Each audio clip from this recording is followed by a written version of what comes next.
Welcome to the History American podcast. We explore the stories that transformed the opinions of our citizens and shaped our collective memory. Here, we don't just narrate the past. We analyze and focus on the events that live on in the mind of America.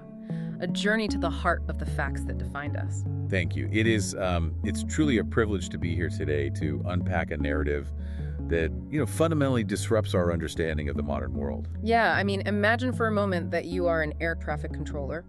It is the middle of the night, you're sitting in a darkened room, and it's illuminated only by that soft, rhythmic, sweeping glow of the radar screens. Right, just you and the data blocks. Exactly, and on those screens are little data blocks, and each one represents a massive metal machine suspended miles above the Earth, and, more importantly, they represent hundreds of human lives. So you are watching one of those data blocks, you blink, and when your eyes open, the block is just gone. There's no panic distress call over the radio. There's no, visual explosion in the sky. There's no sudden drop in altitude registered on the instruments.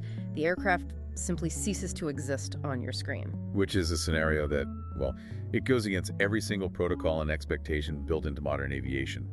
We have engineered a global system designed entirely around the concept of constant visibility. We demand to know where everything is at all times. Yeah, totally. We're living in an era where you can track a simple food delivery to your front door down to the exact meter. Our cell phones are constantly broadcasting our locations to an invisible web of satellites and cell towers. And yet for this deep dive, we're going to explore how a massive commercial airliner, specifically a Boeing 777-2H6ER, can simply vanish. It forces us to confront a really uncomfortable reality, Yeah. The limits of our own technological supremacy. We've constructed this society on the foundational assumption of total surveillance and, unbreakable connectivity. Unbreakable, right. But the disappearance of Malaysia Airlines Flight 370 shattered that illusion overnight. It left a void that we are still trying to fill 12 years later. And that void is exactly what we're stepping into today. Our mission for this deep dive is to guide you, step by meticulous step, through the timeline of what actually happened in the early hours of March 8th, 2014. And we are not just going to skim the surface here. No, not at all. We have compiled a massive, exhaustive stack of research for this. It encompasses highly technical air traffic control radar logs, incredibly complex satellite telemetry data, cutting-edge deep-sea oceanic drift modeling, and we're even analyzing the very latest operational updates from the 2026 deep ocean search effort. It really is a massive amount of data. It is. We are going to walk you through the most expensive and unprecedented global search in human history, examine the sparse physical evidence that the ocean finally surrendered, and objectively break down the most prominent theories that emerged to fill that vacuum of information. We want you to understand exactly where this sprawling investigation stands today. Because this case, it is nothing short of a masterclass in forensic data analysis.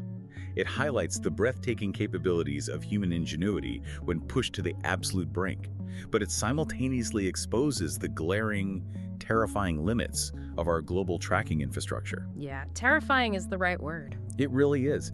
And more than that, it raises profound questions about aviation safety protocols, the complexities of geopolitical cooperation during a crisis, and ultimately the deep vulnerability of human beings when the machines we trust implicitly decide to go dark.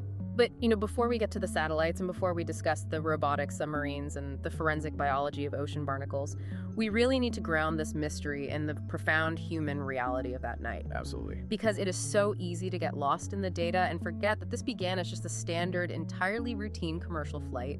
It was an ordinary evening in Malaysia. People were checking bags, buying coffee in the terminal, boarding a plane. We are looking at a specific aircraft here, a Boeing 777-2H6ER.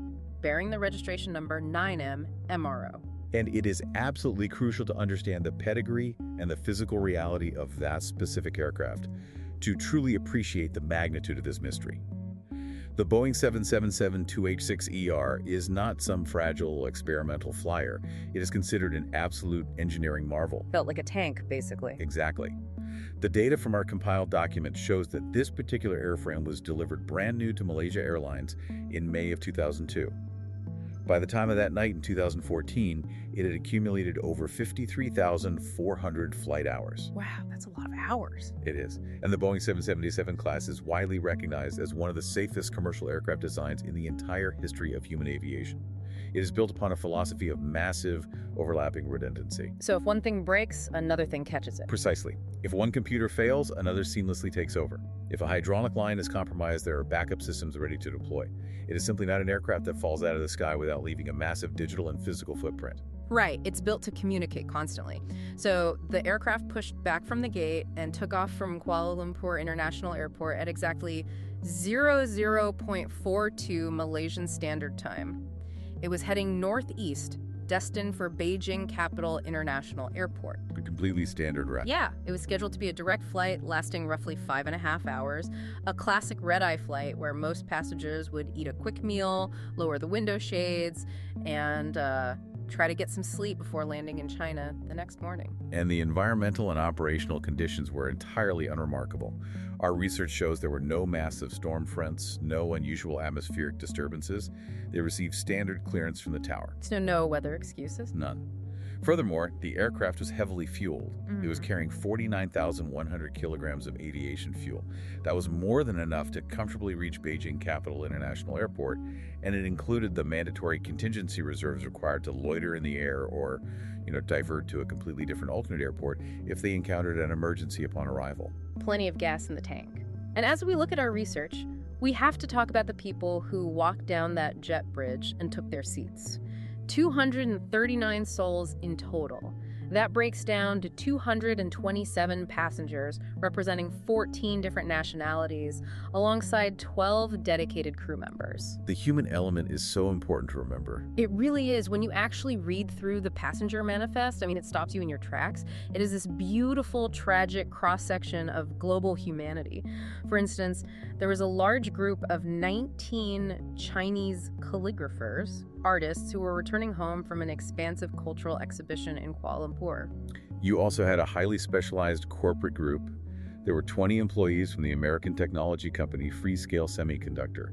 These were engineers and executives who had been attending a corporate business conference and were traveling together. And then you look further down the list, and you just see the variety of human life. You had a martial arts expert who made his living working as a cinematic stunt double.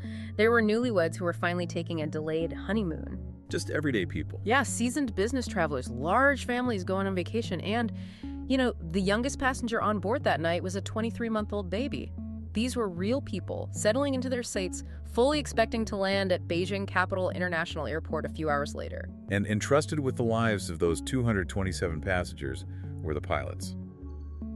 In the left seat was Captain Zahari Ahmad Shah. He was 52 years old, and by all accounts in the aviation community, an incredibly experienced veteran aviator. The guy knew what he was doing. Oh, absolutely. He possessed over 18,365 logged flight hours. He had been a loyal employee of Malaysia Airlines since 1981. He wasn't just a line pilot, he was a certified examiner and an instructor who actually trained other pilots. Wow, so he's the guy teaching the other guys how to fly. Yes. He was known among his peers as such a deeply passionate aviator that he had actually constructed his own extensive, highly sophisticated home flight simulator. He used it to practice approaches and routing even on his days off. That's dedication. And sitting beside him in the right seat was First Officer Farik Abdul Hamid. He was much younger, 26 years old. He was in the process of transitioning to the complex systems of the Boeing 777-2H6ER. Right, still learning the ropes of that specific machine. Exactly. In fact, our research notes that this specific journey was meant to be his final training flight before being fully certified to operate the aircraft without a training captain overseeing him. A huge milestone for him. Yeah, a big night. And he was well regarded in his personal life, known for his dedicated community work, organizing futsal games with local kids in his neighborhood, and even purchasing sports jerseys for them. And on a personal level, he was engaged in planning to marry another commercial pilot. So you have two highly capable, thoroughly vetted men in the cockpit of a state-of-the-art machine. And for the initial phase of the journey, the flight proceeded flawlessly. The aircraft climbed smoothly to its assigned cruising altitude of 35,000 feet, which air traffic controllers and pilots refer to as flight level 350. They leveled off, the autopilot was engaged, everything was completely nominal. Totally normal. But then the timeline gets quiet until we reach 01.19.30 Malaysian Standard Time. This is a critical juncture. This is the precise moment the Kuala Lumpur Area Control Center prepares to hand the jurisdiction of the flight over to the Ho Chi Minh Area Control Center in Vietnam as the aircraft approaches Vietnamese airspace over the South China Sea. A standard administrative handoff. Yeah. The Malaysian controller keys the microphone and says, "Malaysia 370, contact Ho Chi Minh 120.9. Good night." And Captain Zahari Ahmad Shah keys his microphone and responds with his final recorded words, "Good night, Malaysian 370. But that procedural handover is a fundamental, everyday part of international commercial flight. As an aircraft physically moves across the globe, it must pass from one sovereign airspace jurisdiction to another. The controllers are essentially passing responsibility for tracking and separating that aircraft from other traffic. You know, I often hear this airspace transition described like passing a baton in a relay race. The runner from Malaysia holds the baton out, and the runner from Vietnam is waiting to grab it. It's a smooth handoff.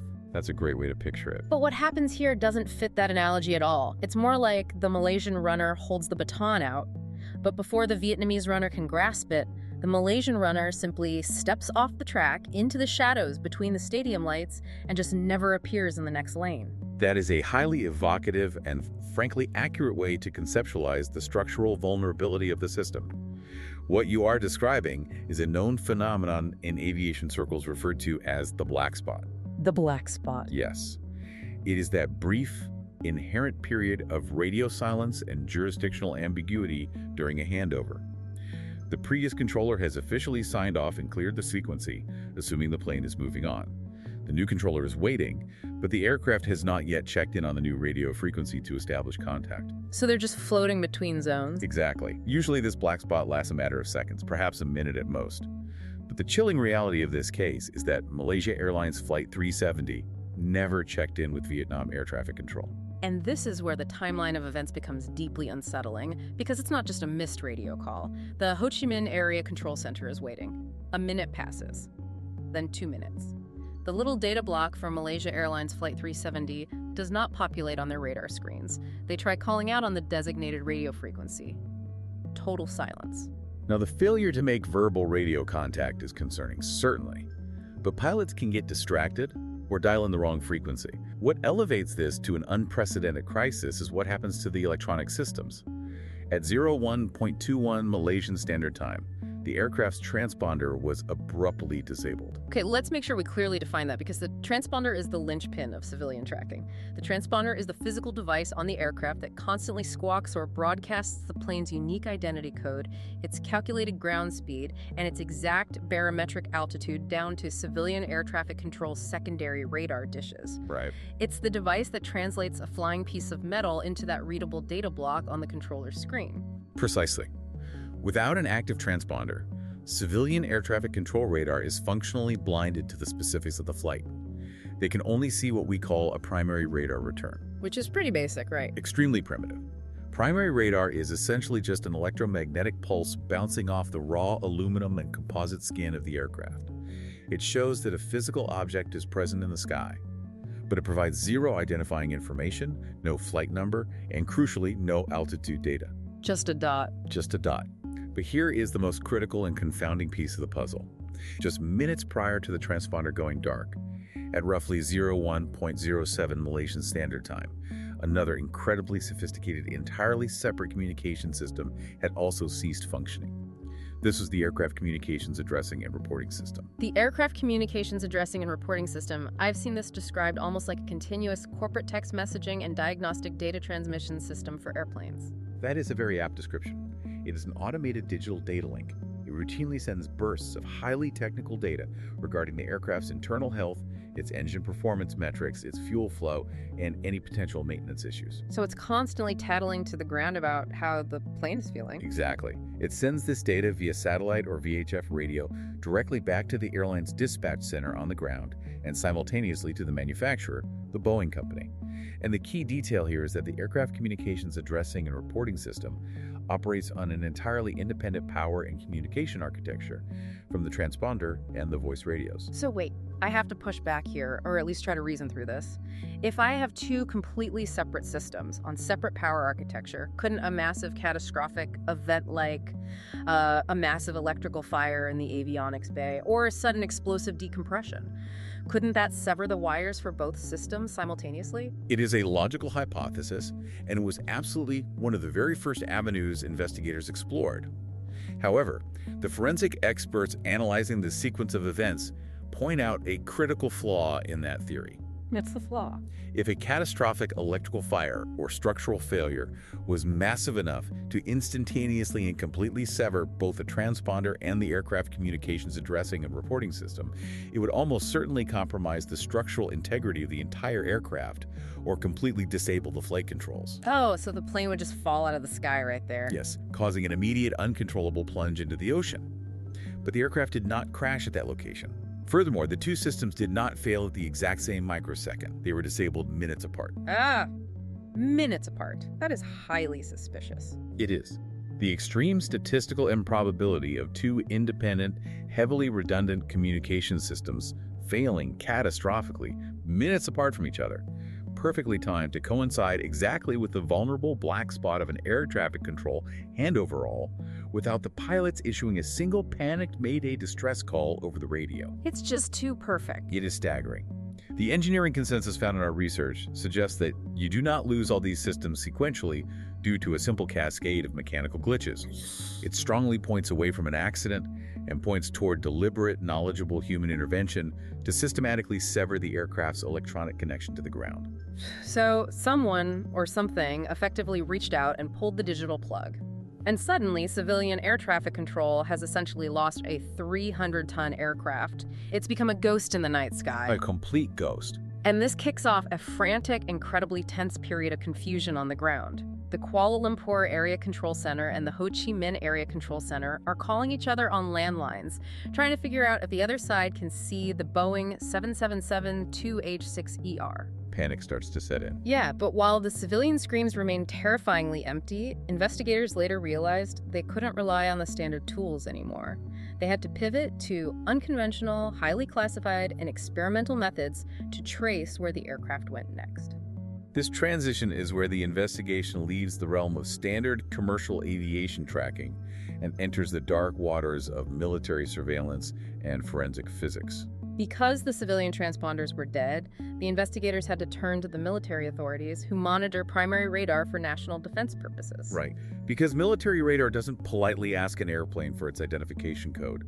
It just blasts radio waves and looks for what bounces back. And what the Malaysian military radar data eventually revealed was shocking. What did they see? They had tracked an unidentified aircraft taking a sharp, seemingly deliberate and highly calculated turn off its planned route to Beijing Capital International Airport. Wow, deliberate. The playback of the primary military radar data showed a physical blip, which they later correlated perfectly with the time and location of the vanished flight, executing a dramatic turn back to the southwest. The aircraft flew directly back over the Malay Peninsula, crossing right over the landmass of Malaysia itself. Over land? That's wild. Yes. The radar returns indicated it was fluctuating in altitude as it navigated across the peninsula. It then pushed northwest, flying out over the busy shipping lanes of the Strait of Malacca, and finally turned further northwest, heading out over the vast expanse of the Andaman Sea. Now, wait a minute. When you look at that flight path on a map, it doesn't look like a plane wandering aimlessly. I remember reading in the compiled data that the way the aircraft flew over the peninsula and up the strait, it was skimming the edges of different radar zones. That is a brilliant observation, and it is a point of massive significance to defense analysts. The aircraft appeared to be threading the needle. Threading the needle. Yes, it was navigating skillfully along the absolute boundaries of overlapping military radar sectors between Thai airspace and Malaysian airspace. By flying on the exact border, it exploited a known geopolitical and bureaucratic blind spot. So nobody wanted to take responsibility. Exactly. Neither the Thai military nor the Malaysian military immediately scrambled fighter jets to intercept the unknown blip, because in the confusion of the moment, each side likely assumed the other country's military was monitoring and taking responsibility for the target on the edge of their screen. That implies a terrifying level of tactical awareness from whoever was flying. So the military radar watched this ghost plane fly out over the ocean. It stayed on their screens for quite a while, didn't it? It did. The military installations trapped this silent primary radar blip moving northwest until 02.22 Malaysian Standard Time. At that precise moment, the aircraft finally flew beyond the absolute maximum range the military's radar dishes. And the blip vanished. The blip vanished from the screen. The physical tracking ended. But hold on. If all the civilian communication systems were manually turned off and the plane flew out of military radar range at 02.22 in the morning, how on earth do we know it kept flying for hours? Couldn't the plane have just suffered a catastrophic failure and crashed into the Andaman Sea right at that moment, just beyond the radar's edge? That is the pivotal question that investigators wrestled with for days. If the story ended at 02.22, the search area would have been entirely localized to the Andaman Sea. But the answer to how we know it kept flying lies in a piece of obscure hardware that whoever silenced the aircraft likely did not fully understand or perhaps did not realize was capable of functioning independently in the background. Okay, what was this piece of hardware? How did it betray the silence? It involves the global satellite communication network operated by the British telecommunications company Inmarsat. Even though the primary data systems like the transponder and the aircraft communications addressing and reporting system were definitively powered down or severed, the aircraft possessed an onboard terminal known as a satellite data unit. Let's break down the satellite data unit. What is its standard function on a commercial flight? In simple terms, the satellite data unit is the modem. It is the physical terminal in the avionics bay that connects the aircraft's internal systems to the overhead satellite network, allowing data to be transmitted from the plane up to space and back down to a ground station on Earth. Like logging onto Wi-Fi? Sort of, yes. Wow. Now, the telemetry research indicates that the satellite data unit had actually lost power or was explicitly switched off at the same time the other main communication systems went dark around 01.07. Okay.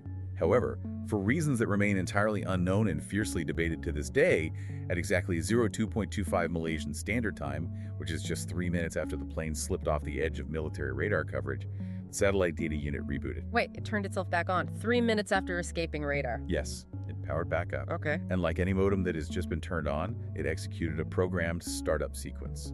It sent an automated electronic message, essentially a system logon request, up to the nearest available satellite. Which satellite? In this case, it sent a signal up to a satellite parked in a geostationary orbit 22,000 miles above the Indian Ocean, a satellite called the Inmarsat 3 F1. This is an incredible technological twist. So the plane is essentially whispering into the void, I'm here, my modem is awake. Exactly. The ground station in Perth, Australia, received this logon request via the Inmarsat 3 F1 satellite and acknowledged it. And once the terminal was officially logged back onto the network, the automated protocols of the Inmarsat system took over. Okay, so it starts pinging. Yes, the ground station is programmed to send an automated routine ping to the aircraft every hour just to check if the terminal is still active and registered on the network. It's a simple electronic handshake. The ground station sends a tiny pulse saying, "Are you still there?" And the aircraft's hardware automatically responds, "Yes, I am still here." But we need to clarify what this ping actually contains. It's not sending a text message with the global positioning system coordinates, is it? No, and that is precisely why locating the aircraft became the most difficult mathematical puzzle in aviation history. The handshake contains absolutely no positional data.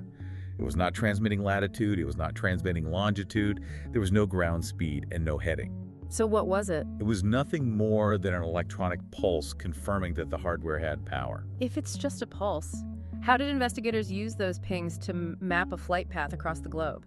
This is where the aerospace scientists from the Australian Transport Safety Bureau and the satellite engineers at Inmarsat performed what can only be described as forensic mathematical genius.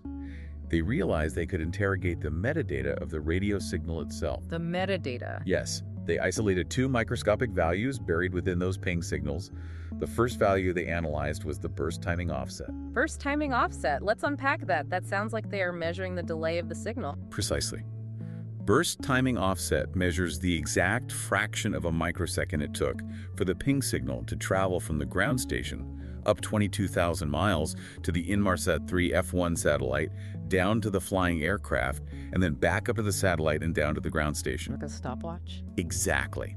Because they know the exact immutable speed of light and they know the exact stationary location of the satellite, They could calculate precisely how far the plane was from the satellite at the exact millisecond of each hourly ping. Okay, I think I see the geometry here. If you know the plane is exactly, say, 3,000 miles away from the satellite, and you draw a circle on a map of the Earth with a 3,000-mile radius centered beneath the satellite, you know the plane has to be located somewhere on the perimeter of that massive circle. That is exactly correct. Those massive circles are the arcs you so frequently hear about in relation to this investigation. But calculating the distance was only half the battle. Because an arc is huge, right? Unthinkably massive. A single arc derived from a ping could stretch from the deserts of Central Asia in the northern hemisphere all the way down to the freezing waters off Antarctica in the southern hemisphere. They knew the plane was on the line, but they desperately needed to know which direction the plane was flying along that line. Was it heading north towards Kazakhstan or south towards the pole? Exactly. Right, because searching the entire arc would be geographically impossible. So how did they figure out if the ghost plane went north or south? By analyzing the second microscopic value hidden in the signal called the burst frequency offset. This calculation relied entirely on the physics of the Doppler effect. Okay, let's explore the Doppler effect to make sure everyone is visualizing this. The classic example is when you are standing on a sidewalk and an ambulance drives past you with its siren blaring. As the ambulance speeds toward you, the sound waves of the siren get compressed, so the pitch sounds higher. Perfect example. And then the moment it passes you and speeds away, the sound waves are stretched out, and the pitch of the siren drops noticeably lower. That is the perfect analogy for acoustic waves, and the exact same physical law applies to electromagnetic radio waves.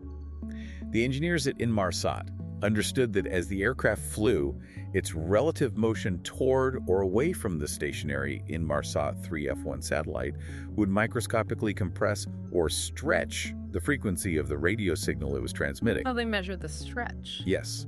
By measuring the minute shift in the frequency, the burst frequency offset, they could mathematically determine the relative velocity of the aircraft and its relative direction of travel in relation to the satellite. But wait, the satellite is parked over the equator. How does knowing the relative motion tell you if it went north or south?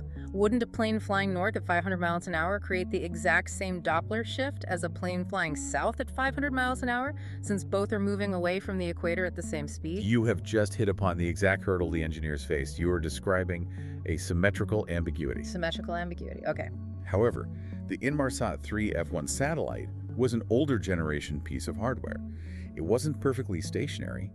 It actually had a slight, predictable wobble in its orbit, drifting slightly north and south of the equator over a 24-hour period. A wobble. That wobble was the key. Because the satellite itself was moving, the Doppler shift for a plane flying north would look distinctly different from the Doppler shift of a plane flying south. The engineers took the burst frequency offset data from Malaysia Airlines Flight 370 and compared it against the known recorded Doppler shifts of other commercial planes flying north toward Asia and south toward Australia during that exact same time window. That is brilliant. And what did the comparative math ultimately tell them? The math was unequivocal. The frequency compression curve only matched the southern flights. The data definitively proved that the aircraft was not flying north over the landmasses of Asia. It was flying fast, and it was flying relentlessly south, deep into the remote, unforgiving waters of the southern Indian Ocean. And the automated pings just kept happening hour after hour, right? Yes. As the world slept, the aircraft flew in total radio silence. There were successful satellite handshakes recorded at 03.41, 04.41, 05.41, 06.41, and the old 11.11 Malaysian Standard Time. The aircraft was essentially navigating a straight path toward the South Pole. Just flying into the dark. Yes. Finally, at 08.19 Malaysian Standard Time, there was a final anomalous signal. It was an incomplete partial handshake initiated not by the ground station, but by the aircraft itself. A partial handshake initiated by the plane? Why would it do that out of sequence? According to the exhaustive forensic analysis in our research, investigators and Boeing engineers concluded that the final desperate signal was the satellite data unit attempting to reboot itself one last time.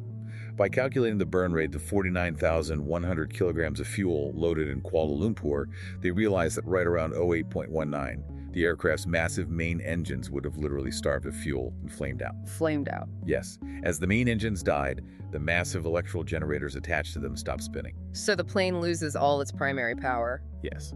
But the Boeing 777-6ER has a built-in failsafe. When the main power drops offline, an emergency generator called the auxiliary power unit automatically kicks in to provide a final burst of electricity to the essential flight instruments. I see. When that auxiliary power unit spun up, it briefly restored power to the avionics bay, causing the satellite data unit to boot up and frantically try to log back onto the Inmarsat 3F1 satellite before the auxiliary power unit itself ran out of fuel moments later. That final, partial electronic gasp is the last trace of the aircraft. So that precise moment of fuel exhaustion, calculated via that final ping, led to the creation of the famous seventh arc, right? Correct. The seventh arc represents the precise calculated distance from the satellite at 08.19 Malaysian Standard Time.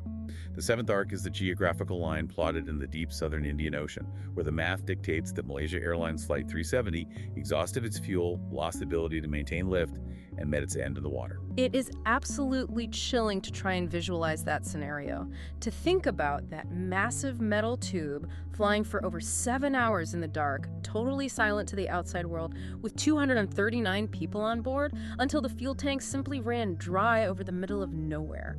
It is a haunting image that stays with you. It truly is. Before we move on to the physical reality of what happened next, we want to take a brief conversational moment. If you are enjoying this deep dive and want to support the intensive research we do here, please check out the PayPal link in the episode description. Your support is vital. It helps us keep unpacking these incredibly complex stories and delivering these detailed analyses to you. Now, with the complex satellite telemetry math definitively pointing to the seventh arc, the international investigators were abruptly faced with a staggering physical and logistical reality. The seventh arc did not point to a convenient shallow coastal shelf. No, it definitely did not. It pointed directly to one of the most hostile, remote, and geologically complex oceanic environments on planet Earth. And this mathematical revelation is what launched the most expensive and complex search operation in the entire history of human aviation.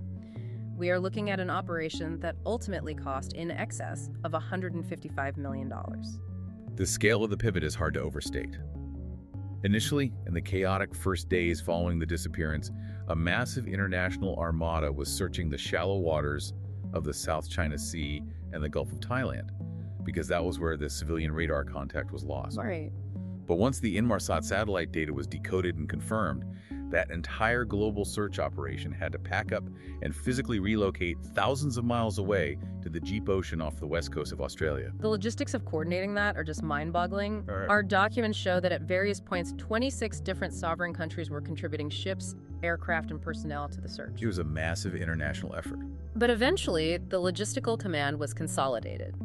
The Australian government stepped up, specifically creating a dedicated administrative body called the Joint Agency Coordination Center to take the lead, because the newly defined search zone fell entirely within their International Maritime Search and Rescue region. And the Joint Agency Coordination Center faced a task that bordered on the impossible. Really impossible. The southern Indian Ocean, specifically the zone known to sailors as the Roaring Forties, is notorious for horrific, rapidly changing weather systems, massive ocean swells that can dwarf ships, and extreme, crushing depths. Furthermore, the ocean floor in that specific region was largely unmapped. Just totally unknown. It is not a flat, sandy bottom. Yeah. It is characterized by deep oceanic trenches, massive extinct underwater volcanoes, and sheer, jagged geological cliffs. Right. They couldn't just sail out there, drop a camera on a wire, and start looking around. You can't search a mountain range in the pitch black if you don't even have a map of the mountains. They had to map the ocean floor first. Exactly. Before they could deploy the delicate robotic search vehicles, they had to conduct a vast bathymetric survey. Surface ships spent months using multi-beam sonar to simply create a high-resolution topological map of the seabed, ensuring that when they finally sent the search drones down, the multi-million-dollar robots wouldn't blindly crash into the side of an uncharted underwater volcano. Let's dig into the specific equipment they deployed, because the technology involved here sounds like something out of a science fiction novel. Early on, they used something called the Bluefin 21 Autonomous Underwater Vehicle, correct? Yes. The Bluefin 21 is essentially a highly intelligent, torpedo-shaped robot packed with advanced side-scan sonar equipment. The crew on the surface ship would program a search grid into its computer, hoist it over the side of the deck, and drop it into the water. And it just goes by itself. Yes. The Bluefin 21 would then autonomously dive down thousands of meters into the crushing pressure, swimming just a few dozen feet above the ocean floor. In total, pitch black darkness, it would scan the seabed, by emitting acoustic pulses sideways, looking for the specific, hard geometric shapes of an aircraft fuselage or debris field standing out against the natural rock. And in the very early days, before the black box battery supposedly died, they also used towed pinger locators, right? Trying to listen for the acoustic beacons attached to the flight data recorders. Yes, but those beacons only have a battery life of about 30 days, so it was a frantic race against the clock. Later on, as the search dragged into years, they upgraded to even more sophisticated drones, like the Kongsberg Hugin 4500. The Kongsberg Hugin 4500 represents the absolute pinnacle of deep-sea exploration technology. It can operate autonomously at extreme crushing depths and carries a massive suite of high-resolution sensors, including synthetic aperture sonar, which produces incredibly detailed acoustic imagery of the seafloor. But even armed with the absolute best technology on Earth, the sheer scale of the task was defeating. They painstakingly swept over 120,000 square kilometers of the deep ocean floor. They examined every geological anomaly, every sunken shipping container, every shipwreck. But month after grueling month, they found nothing related to the aircraft. Just cold, empty ocean floor. The physical X-ray machine was turning up blank, until finally the ocean itself offered up the very first piece of tangible physical evidence. And it didn't happen anywhere near the search ships. No, it did not. It took 16 long months for the ocean to surrender the first piece.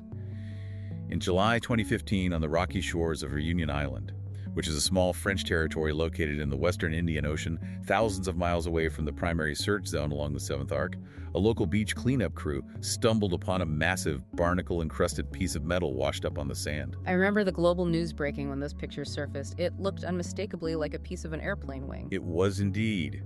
Aviation experts quickly identified it as a wing control surface known as a flaperon. A flaperon? A flaperon is a moving panel on the trailing edge of the wing that helps control the roll and drag of the aircraft. But visual identification wasn't enough. Investigators needed definitive, undeniable proof. The piece was carefully crated and flown to an aeronautical laboratory in France. Inside the structure, investigators found a specific internal serial number stamped onto a component. What was the number? 28420. And what did serial number 28420 correlate to? Investigators cross-referenced that specific serial number with the manufacturing records provided by the Boeing company. It perfectly, undeniably matched the records for the specific Boeing 777-2H6ER that was operated by Malaysia Airlines as Flight 370. Wow, undeniable. It was the flaperon from the right wing of the missing aircraft. This was the definitive, physical proof the world had been waiting for. It confirmed, beyond any shadow of a doubt, that the aircraft had suffered catastrophic damage and ended up in the ocean. So the X-ray finally showed a fracture, the plane was in the water, and this flaperon wasn't the only piece that eventually turned up, was it? No. In the months and years that followed, subsequent pieces of debris were discovered by vigilant citizens and dedicated amateur debris hunters. Wreckage washed ashore on beaches in Mauritius, on the coast of Madagascar, and on Pemba Island, which is located off the coast of Tanzania in East Africa. When you look at a map, that geographic spread is absolutely massive. It spans nearly the entire width of the Indian Ocean, from the search zone near Australia all the way to the coast of Africa. It is a massive distribution, but leading oceanographers confirmed that this widespread geographical spread perfectly matched their sophisticated computer models. They modeled how the powerful, counterclockwise ocean currents of the southern Indian Ocean gyre would capture buoyant debris from the 7th Arc and slowly carry it westward over the course of a year and a half, eventually depositing it on those specific western shorelines. Now, this is where the forensic science takes a deeply fascinating turn. When you look at our compiled documents, you see an incredible detail regarding the biological forensic work they performed on that initial flaperon.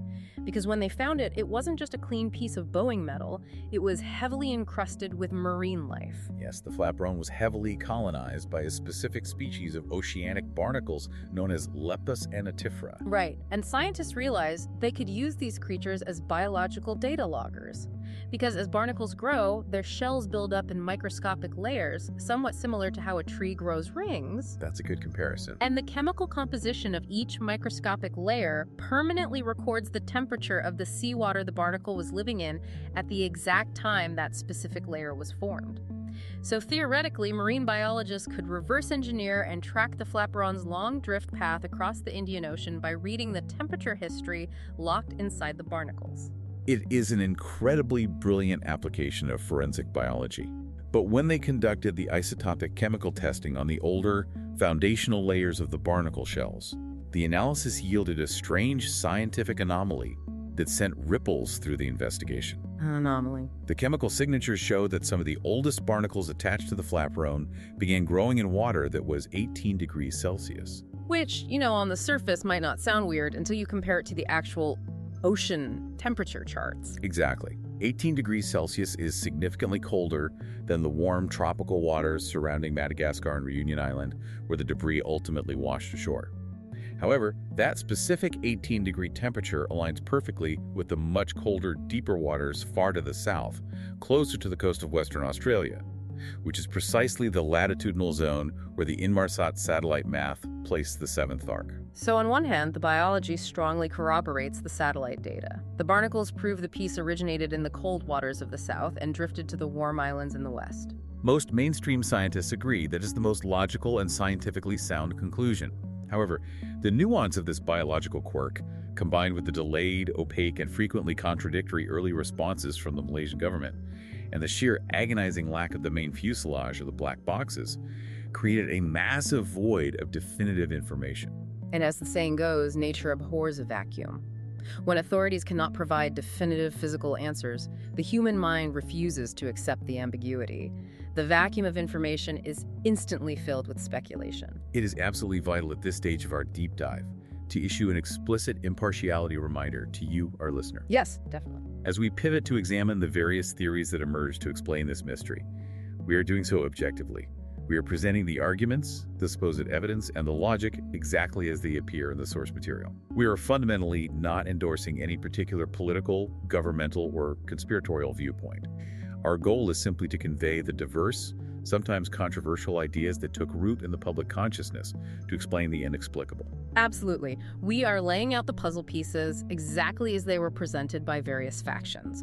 So let's explore Theory 1, which directly challenges the physical evidence we just discussed, the fabricated debris theory. The central argument here explores the deeply cynical idea that the debris found on those African and island coastlines was not deposited by natural ocean currents, but was intentionally planted there by human actors. Planted? That is a massive accusation. By whom, and more importantly, why would anyone go to the trouble of faking plane wreckage?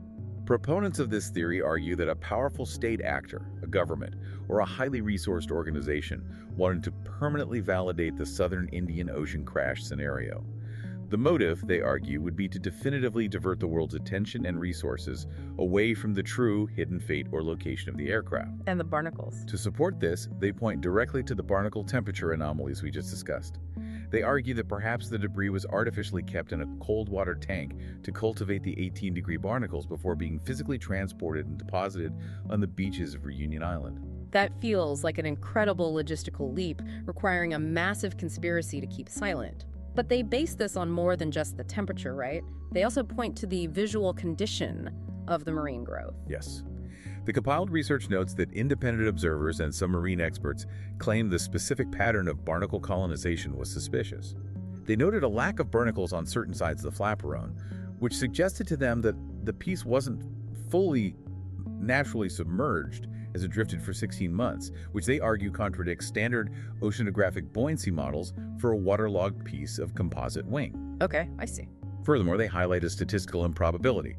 They argue that if a massive Boeing 777-2H6ER violently impacted the ocean surface and shattered, there should be tens of thousands of buoyant pieces, seat cushions, interior panels, life jackets.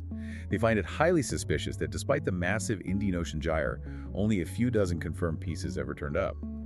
They argue the ocean should have delivered far more debris if a catastrophic crash truly occurred. Okay, so that is the argument for fabricated debris. Then we have Theory 2, which leans heavily into the realms of shattery geopolitics, cyber warfare, and military interception. This is known as the Diego Garcia cyber hijacking theory. This theory revolves around the central argument that the United States military, or a highly advanced intelligence apparatus, hijacked the aircraft.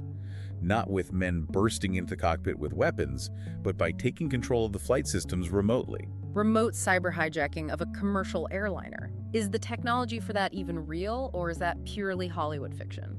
The proponents of this theory base their claims on actual documented technological developments. You brought up a specific patent from our research notes earlier, I believe. Yes, the Boeing Honeywell uninterruptible autopilot. According to our sources, in the years following the tragic events of September 11th, a joint patent was filed by major aviation corporations for an advanced system that could theoretically take control of a hijacked plane remotely. The idea being safety, originally. Right. The idea was that ground control or military command could send a signal that would completely lock out the physical controls in the cockpit, preventing hijackers from manually flying the plane into a building, and the computer would then automatically navigate the aircraft to a secure, predetermined landing zone. The theory posits that this specific technology, whether it was officially acknowledged as being installed on this specific airframe or not, was covertly utilized to wrest electronic control of Malaysia Airlines Flight 370 away from Captain Zahari Mashah and First Officer Farik Abdulhamid. But again, we come back to the why. What is the conceivable motive for a superpower to hijack a Malaysian airliner full of civilians? The theory points the finger at the aircraft's manifest, both the human cargo and the physical freight. We mentioned earlier the presence of 20 highly cleared, specialized employees from the American technology firm, Freescale Semiconductor. Proponents of the theory argue these specific individuals possess knowledge vital to advanced defense technologies or stealth systems. Okay, so the people. What about the freight? They heavily scrutinized the aircraft's cargo manifest, which legally declared a large shipment of highly flammable lithium-ion batteries, alongside a vaguely listed undocumented batch of equipment simply labeled radio accessories. So the argument is that either this human intellectual capital or this mysterious physical cargo was deemed so incredibly valuable or so dangerously sensitive that a major world power felt compelled to violently intercept it in the middle of the night. Yes, and the purported destination for this intercepted flight, according to the theory, was the highly restricted, heavily fortified United States military base located on the remote coral atoll of Diego Garcia, which sits strategically in the central Indian Ocean. And the proponents of this theory don't just rely on theoretical motive, they claim to have eyewitnesses, don't they? Correct. The research details highly publicized accounts from local residents living in the Maldives, an island nation situated north of Diego Garcia. Several islanders claim to have clearly seen a massive low-flying jet aircraft bearing the distinctive red and blue colors of Malaysia Airlines early that same morning, flying purposefully south toward the military installation. Wow, actual eyewitnesses. But it is crucial to note that the military commands and governments involved have categorically, repeatedly denied these claims, stating that comprehensive radar data unequivocally proved the aircraft was nowhere near the airspace of the Maldives. It is a sprawling, wild theory, but when you lay out the Freescale Semiconductor employees, the patent, the cargo, and the proximity of the military base, you can begin to see how the dots connect for people who are desperately searching for a rational motive behind an irrational event. Which brings us to Theory 3, the passenger manifest anomalies. This argument shifts the focus away from external military forces and focuses on discrepancies found in the official airline paperwork and the security protocols on the ground. The research notes a highly publicized, strange inconsistency from the early hours of the crisis. Initial raw reports from the airline indicated that 228 boarding passes were scanned at the departure gate, but ultimately only 227 passengers were officially recorded on the final flight manifest. So the obvious question is, who is the extra person? Did someone slip onto the plane who wasn't supposed to be there? Or did someone scan a ticket, realize what was about to happen, and quietly slip back off into the terminal before the doors closed? That missing or extra passenger remains a point of fierce contention. For many theorists, it fuels intense speculation that an unknown operative, an assassin, or a hijacker was physically on board the aircraft. Additionally, the initial global confusion was dramatically amplified when international authorities discovered that 2 Iranian nationals were flying on the aircraft using stolen European passports, one Austrian and one Italian. Right. I remember when that news broke. The entire world immediately assumed it was a coordinated terrorist hijacking. It was an entirely understandable assumption given the security breach. However, intensive, weeks-long investigations by international law enforcement agencies, including Interpol, eventually cleared both Iranian men of any ties to international terror organizations. They were ultimately determined to be young men seeking asylum, attempting to migrate to Europe via Beijing. Still, it exposes a huge flaw. Yes. The terrifying fact that two individuals could successfully board a massive international commercial flight using stolen passports exposed severe, glaring flaws in the airport's security screening. It added immense initial confusion to the investigation, diverted crucial intelligence resources for days, and deeply seeded a lingering public distrust of the official narrative from day one. Okay, so we have looked at the theories of fabricated planted debris, remote cyber warfare hijacking to Diego Garcia, and shadowy ghost passengers bypassing security. But we must now examine the official leading theory, the deeply uncomfortable scenario that the majority of seasoned aviation experts, accident investigators, and data analysts lean toward based purely on the hard surviving evidence. Yes, the official leading theory points to deliberate pilot action, specifically a highly calculated murder-suicide scenario executed from within the locked cockpit. Which is an incredibly dark, difficult concept to accept. But why do the cold analytical investigators find it to be the most plausible scenario? It fundamentally comes back to the exact timeline and the mechanical sequence of events we discussed earlier. The transponder and the aircraft communications addressing and reporting system were turned off independently, separated by a span of minutes. Disabling those specific systems requires intricate, specialized knowledge of the Boeing 777-2H6ER's avionics architecture. It is not a single accidental flip of a master switch. You have to know what you're doing. Exactly. Furthermore, the aircraft then smoothly executed a sharp turn and navigated skillfully, deliberately skimming along the boundaries of overlapping military radar sectors to avoid triggering an active interception. That is not the flight path of a crippled aircraft or a crew struggling with an emergency. So you were saying the data profile doesn't look like a zombie plane flying blind after an explosive decompression. The data profile suggests someone was actively, skillfully flying it with the specific intent of hiding it. That is the grim conclusion reached by many analysts. The theory suggests the perpetrator locked the other pilot out of the cockpit, donned an oxygen mask, and deliberately depressurized the main cabin, incapacitating the passengers and crew in minutes, ensuring no one could intervene or attempt to use cell phones as the plane flew over land. That's horrifying. And the most chilling piece of circumstantial evidence to support this premeditation was found not in the air, but inside the home of Captain Zaharia Ahmad Shah. The elaborate home flight simulator he built himself. Yes. When Malaysian authorities seized the hardware, forensic cyber investigators painstakingly recovered deleted shadow files from the simulator's hard drive. What they found buried in the deleted data was a practice route that had been flown on the simulator just weeks prior to the actual disappearance. What was the route?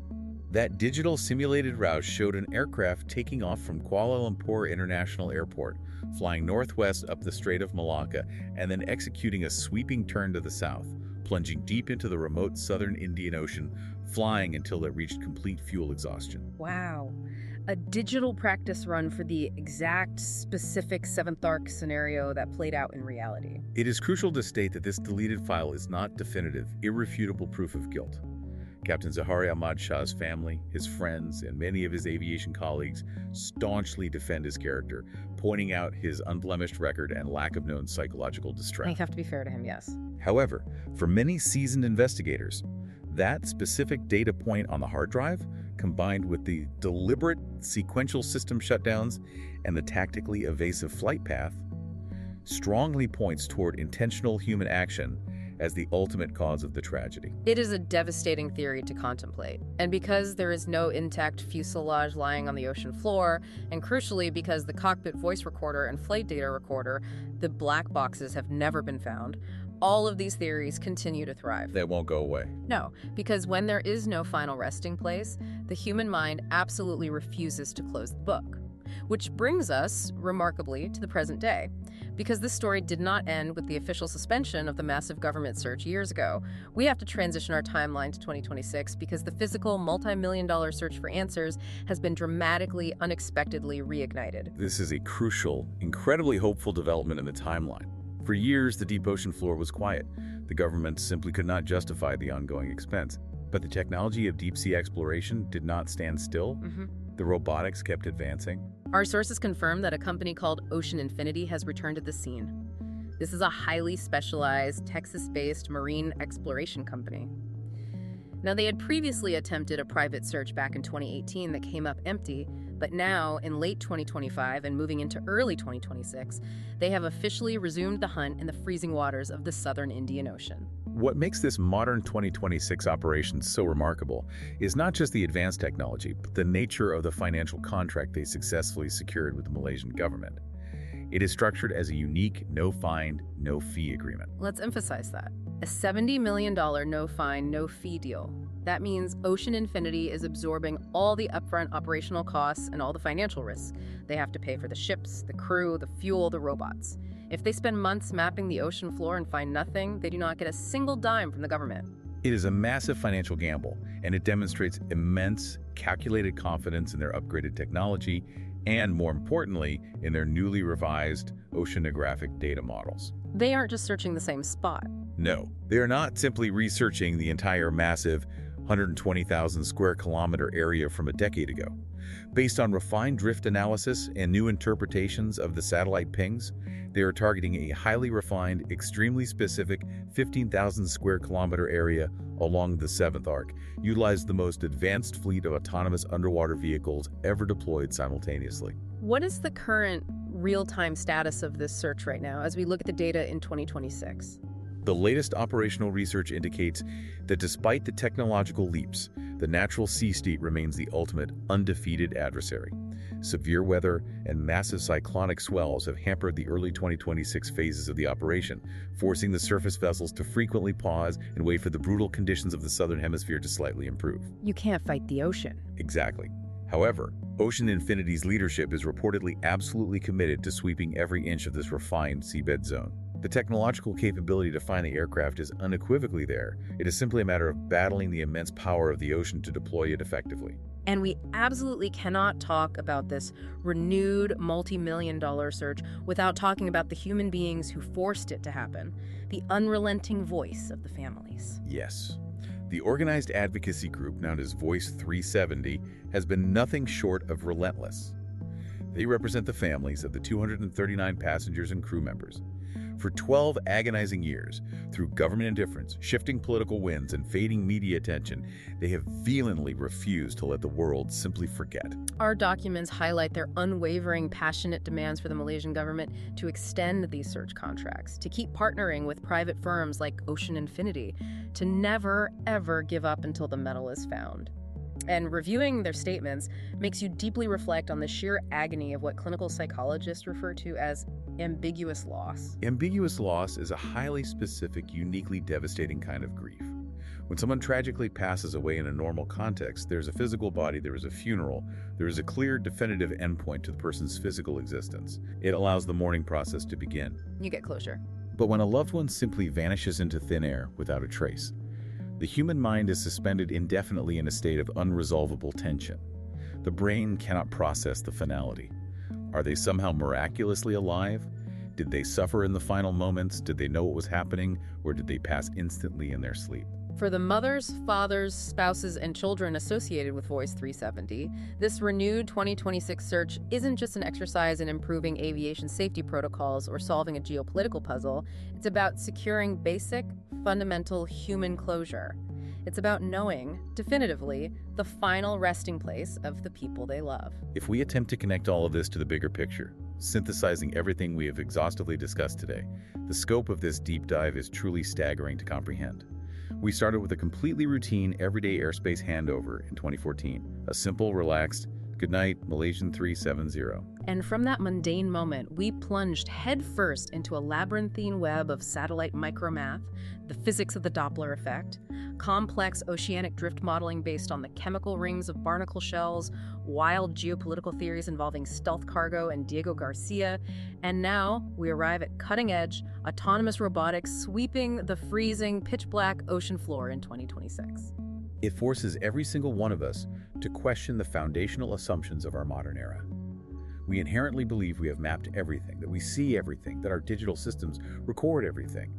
But the Earth remains incredibly vast, and the deep ocean is far deeper, darker, and more untamed than our connected society can easily comprehend. Which leaves me with this final lingering thought for you to take away from this journey. As you go about your day today, consider this. We live in a world where our phones track our exact walking pace, our cars digitally map our braking habits, and the smartwatches on our wrists constantly monitor the rhythm of our heartbeats. We are entirely willingly enmeshed in an inescapable web of surveillance and continuous data. Yet the aircraft vanished. Yet the undeniable historical fact that a 300-ton engineering marvel carrying 239 human souls can simply vanish, seamlessly evading every single redundant safety net we have spent decades building, profoundly challenges our fundamental illusion of control over our modern technological world. It raises a deeply unsettling, important question that we all must grapple with. If a commercial airliner can exploit the seams of our tracking networks, what other massive consequential blind spots are currently hiding in plain sight within our hyper-connected reality? If a Boeing 777-2H6ER can disappear into the dark, what else are we entirely failing to see? The diagnostic X-ray machine of our modern world is indeed deeply flawed. Thank you so much for joining us on this journey today. We hope you found it as fascinating as we did. If you want to help us keep diving into these stories, please consider supporting us through the PayPal link in the description, and make sure to follow the podcast so you never miss a deep dive. Until next time, take care.